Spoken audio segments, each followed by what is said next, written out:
한글 단어 조성 원리를 통한 한글 문해력 강좌 한자 공부의 강도 423번째 시간인데요. 오늘 우리가 체크할 첫 번째 한자는 칼이라는 의미의 검자가 되겠습니다. 칼이라는 의미의 이 검자는 통상 글자 그대로 칼을 얘기할 때가 있는데요. 무기로서의 칼을 얘기할 때는 양쪽에 날이 있는 칼을 검이라고 한다. 이렇게 보시면 되겠습니다.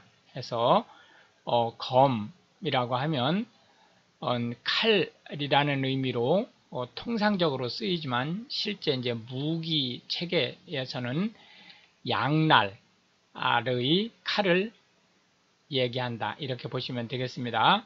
둘, 셋, 넷, 다섯, 여섯, 일곱, 여덟, 아홉, 열, 열하나, 열둘, 열셋, 열넷, 열다섯 해서 총 15획에 해당하는 한자가 되겠습니다. 이게 다 삐쳐 올리는 거니까요. 그건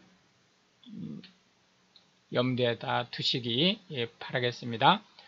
검도라고 하면 통상 우리가 일본식 펜싱이라고 표현을 하는 것으로 보시면 되겠습니다. 칼을 다루는 무술이라고 보시면 되겠고요. 도검이라고 하면 통상 무기 체계를 얘기합니다. 그렇기 때문에 도검하면 꼭 칼만을 얘기하는 것이 아니고 총기류도 도검에 들어갈 수 있습니다. 그러니까 도검하면 원래는 무기용 칼을 얘기하는 거지만 총기도 도검 안에 들어갈 수 있다. 이렇게 보시면 되겠고요. 대검이라고 하면 군대를 갔다 오신 분들은 대검을 대부분 다 사용을 해보셨죠. 이때 대검이라고 하면 자칫 잘못하면 큰 칼이라는 대검이라고 생각하실 수 있는데요. 그게 아니고 휴대용 칼이란 뜻입니다. 어디에 휴대하는 거냐? 사람이 그 탄띠라든지 이런 데 휴대할 수 있고, 두 번째로는 총기류에 휴대해서 백병전에 쓸 수 있는 칼을 얘기한다 해서 칼을 착용하다 라는 의미의 이 대검이 곧 착용하기 위한 칼이라는 의미로도 함께 쓰이고 있다. 이렇게 보시면 되겠습니다. 총검술이라고 하는 것은 총에 대검을 부착해서 백병전을 하기 위한 일종의 무술을 얘기한다고 보시면 되겠고요. 검술이라고 하는 것은 칼을 다루는 무예를 얘기하는 거고, 검객과 검사는 같은 말이죠. 그 칼을 능숙하게 다루는 무인을 얘기합니다. 보검이라고 하는 것은 보배로운 칼이라는 뜻이지만 실질적으로 보검이라는 것은 아주 예리하고 잘 드는 칼이라는 뜻을 가지고 있습니다.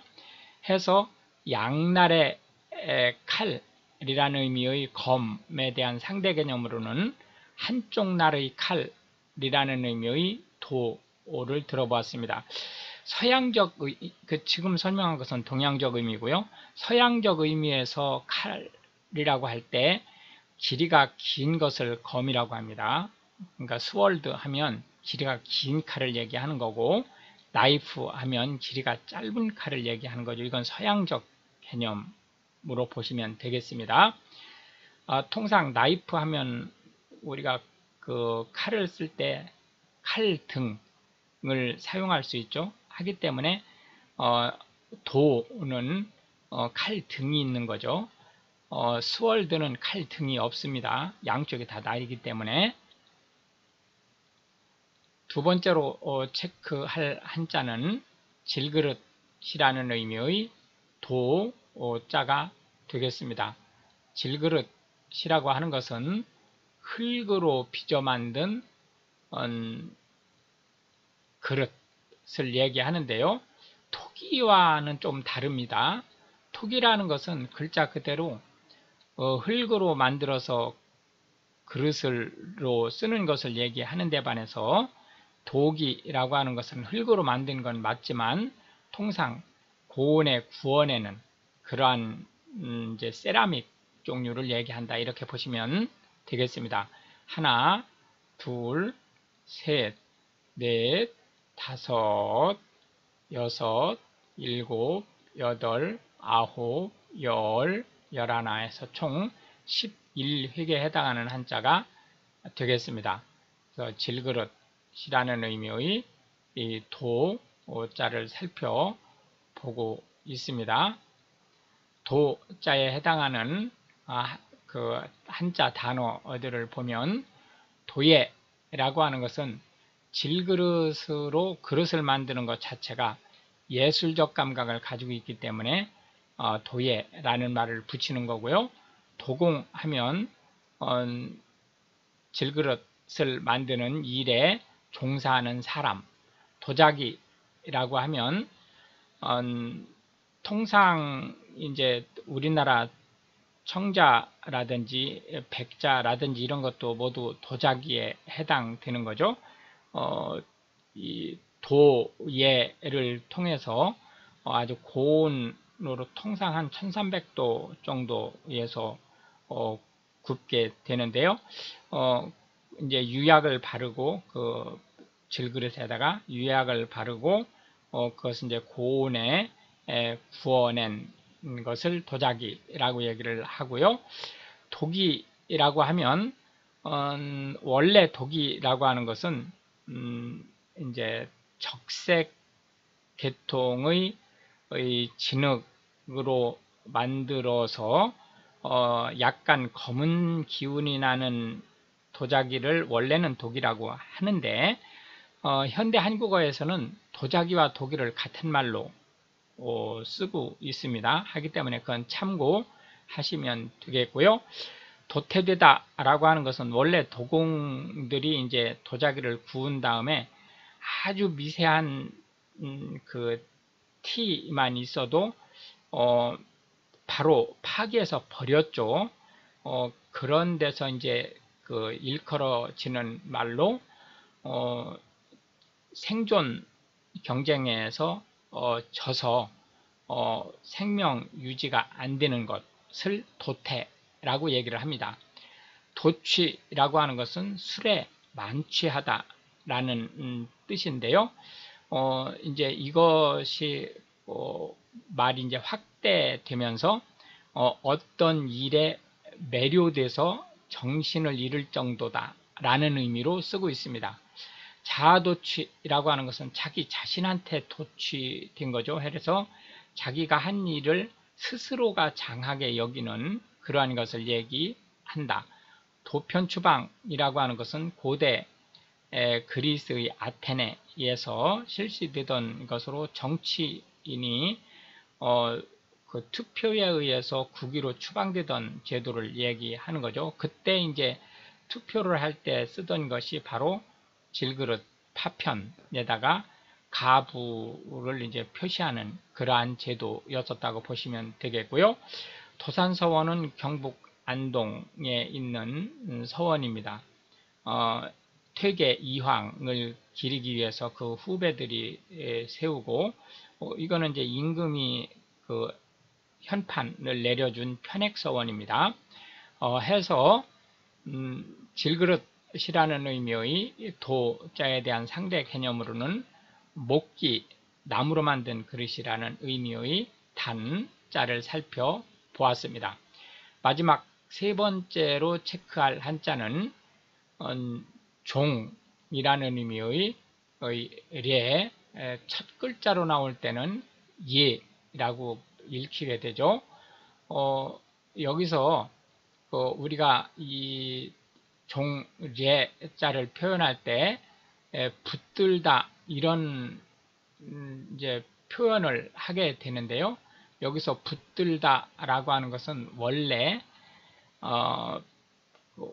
무엇인가를 지지하기 위해서 잡는 시라는 의미를 붙들다고 하죠. 근데 여기서 붙들다라고 하는 것은 그런 의미가 없다고 할 수는 없지만 원래는 이제 그런 의미가 아니고 따라잡다 라는 의미로 종속되다 라는 뜻을 가지고 있다는 거 혼돈하지 않았으면 좋겠습니다. 하나, 둘, 셋, 넷, 다섯, 여섯, 일곱, 여덟, 아홉, 열, 열하나, 열둘, 열셋, 열넷, 열다섯, 열여섯에서 총 16획에 해당하는 한자가 되겠습니다. 그래서 종이라는 의미의 례자를 살펴보고 있습니다. 종이라고 하는 례자는 어디에 예속되다, 붙잡혀 있다 이런 뜻을 가지고 있다라고 보시면 되겠습니다. 예속되다 라고 하는 것은 누군가의 소유 상태이다 라는 뜻이고요. 노예라고 하는 것은 물건처럼 소속된 사람을 얘기하죠. 예서체라고 하는 것은 한자의 대표적인 서체가 여러 가지가 있지만 대표적인 게 이제 세 가지죠. 정서체, 예서체, 전서체. 가장 고대 문자에 가까운 게 전서체고, 그 다음에 이제 그 현대의 우리가 인쇄용으로 쓰고 있는 문자에 가까운 것이 예서체라고 이제 보시면 되겠습니다. 예하라고 하는 것은 이거는 현대 한국어에서도 쓰는 말입니다. 그 밑에 딸린이라는 뜻을 가지고 있습니다. 그래서 예하 부대 그러면 예를 들어서 사단 밑에 연대 애들이 예하 부대가 되는 거죠. 당연히 연대 밑에 있는 대대, 중대, 소대 이렇게 내려가는 이 모든 것이 이제 사단의 예하 부대들이 된다. 이렇게 보시면 되겠습니다. 해서 종이라는 의미의 예자에 대한 상대 개념으로는 주인이라는 의미의 주자를 들어보았습니다. 이렇게 해서 오늘도 우리는 세 개의 한자와 각 한자에 대해서 각각 현대 한국에서 자주 쓰이고 있는 9개씩의 단어 및 그 상대 개념의 한자를 살펴보았는데요. 이것이 한글 문해력 향상에 도움이 되고 특히 외국인으로서 한국어를 배우시는 분들한테 한글 단어 조성 원리 및 그 파생 원리에 대한 폭넓은 이해를 할 수 있게 되기를 바라겠습니다. 시청해 주셔서 감사하고 우크라이나를 기도해 주시면 더욱 감사하겠습니다.